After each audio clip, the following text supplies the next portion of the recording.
One last question Ravi close గారు చేద్దాం. ఫారియాజీ, యాక్చువల్గా మీరు పనిచేసిన నవీన్ పొలిశెట్టి గారు కానీ ఇప్పుడు నరేష్ గారు కానీ వీళ్ళిద్దరు మంచి టైమింగ్ ఉన్న ఆర్టిస్టులు, ప్లస్ లొకేషన్లో కూడా ఇంప్రూవైజ్ చేయగలరు కదా. సో ఇద్దరితో పనిచేసినప్పుడు ఎవరితో పనిచేయడం మీకు చాలా టఫ్ అనిపించింది?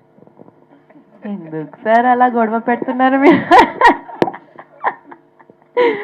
లేదు సార్, ఒక ఐ థింక్ అంటే మీరు చూసి కదా సబ్జెక్ట్స్లో ఎంచుకోవడంలో కూడా. నేను చూసి కాదండి, నేను అంటే ఏ సిచ్యువేషన్లో ఏ ఏ క్యారెక్టరిస్టిక్ బాగుంటుంది నేను అదే అబ్జర్వ్ చేస్తా ఫస్ట్, నచ్చితే అబ్జర్వ్ చేసేస్తా.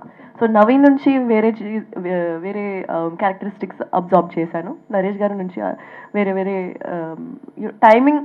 అంటే ఒక సీన్లో నేను థియేటర్ చేశాను, కానీ ఒక చిన్న సీన్లో ఒక చిన్న డైలాగ్ కామెడీ ఏదో లైన్ ఉంది, దాంట్లో నాకు చిన్న టిప్ ఇచ్చారు. అంటే అది ఎంత హెల్ప్ అవుతుంది అంటే అది నాకు ఇప్పుడు కూడా వేరే ఫిల్మ్స్లో కూడా హెల్ప్ అవుతుంది. అది నాకు కూడా తెలుసు, కానీ అప్పుడప్పుడు మీరు మర్చిపోతారు, లేకపోతే సడన్గా మీకు కొత్తది అలా యూనో అనిపిస్తుంది. So different people have different things to offer అండి, అలా కంపేర్ చేస్తే అయిపోతుంది. రవి గారు